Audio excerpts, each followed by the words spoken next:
Everyone, well, I'm just going live because it's Father's Day today, and every Father's Day I usually do a short message.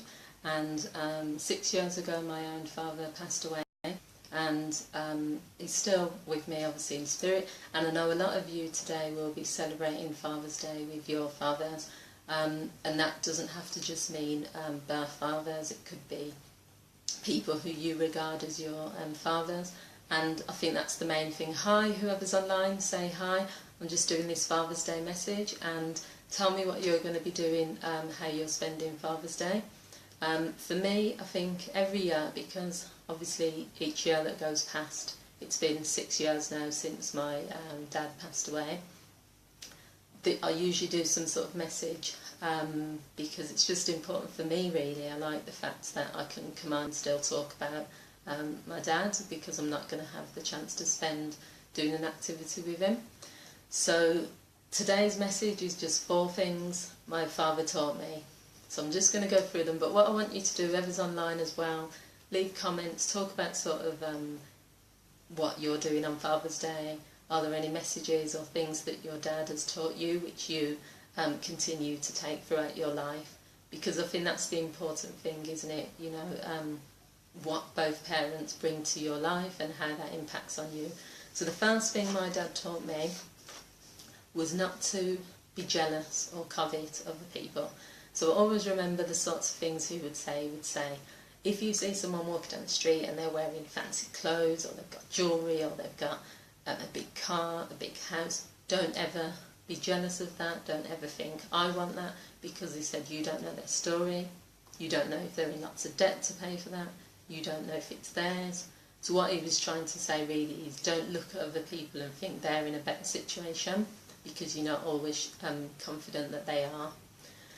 Another thing my dad taught me, which I really hold on to, is he used to say to me that always respect your parents and don't say anything negative to other people about, well, family generally, because what he said is that makes you vulnerable.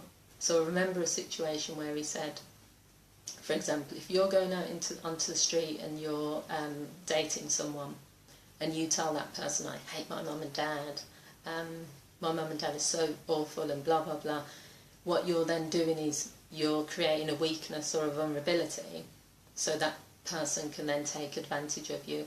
And I thought it was a really good thing to say, actually, because at first I was probably thinking, oh, it's just my dad giving me another lecture about respecting parents. But what he's was trying to say really was that if you talk badly about your family, it makes the person think, well, she isn't close to her family, so I can do what I want to her. It makes you vulnerable. So that's one thing. Say hello, whoever's online. I can see people watching, but just you can say hi if you want to. The third thing my dad taught me was to educate yourself and to be the best. So I definitely get my drive, my ambition, my yearning for knowledge, I get that from my dad. One of the things I remember is when I used to go and visit my dad and spend time with him, we would have really in-depth conversations. We'd be, you know, and I miss that. I miss that not just with my dad, but I miss that generally, because I could go to speak to my dad and we could talk about everything from politics to journalism to just, I don't know, all sorts of things. He was a wise man, he was an intelligent man. You could sit for hours and have conversations, and I miss that. But he did push for education. He's the reason I went to university. He helped me, he helped finance my university. He gave me that thirst for knowledge, so that's something that I really remember, and it's always with me.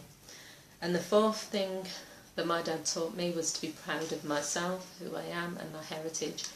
I would say I get a lot of my confidence through my mum as well. My mum is Jamaican, but my dad was from Ghana, and he always instilled that African side of, you know, African pride within us, really. My dad, even though he lived in the UK, would travel back and forth to Ghana. He still spoke the language. He didn't teach us the language, that's one thing I did used to say to him.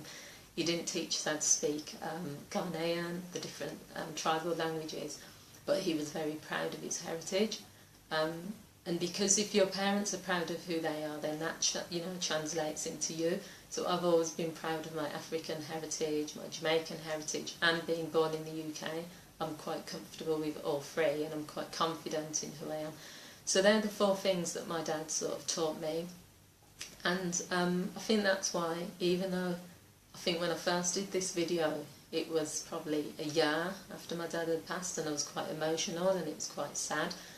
I don't feel like that now, because although he's no longer here, my dad is always with me in spirit, is in everything I do, he's just within me. I think when it's a parent, whoever you lose, if it's part of your family, you don't really lose them. That's what I feel. They're still with you in part. So happy Father's Day, and all the fathers, you know, just celebrate. This is your day. Let your family, you know, treat you. Let your family tell you how wonderful you are. It's about appreciation, whether it's Mother's Day, Father's Day, birthdays. I do think we should make a fuss of people, and we should tell them how much they're appreciated and how grateful we are for them to be in their lives. So thank you for watching. This was less than an interactive type of live. It was more just a message, and I hope you've taken something from this. Happy Father's Day, and thank you for the people who are tuning in, and I hope you took something from this too. So take care. Bye.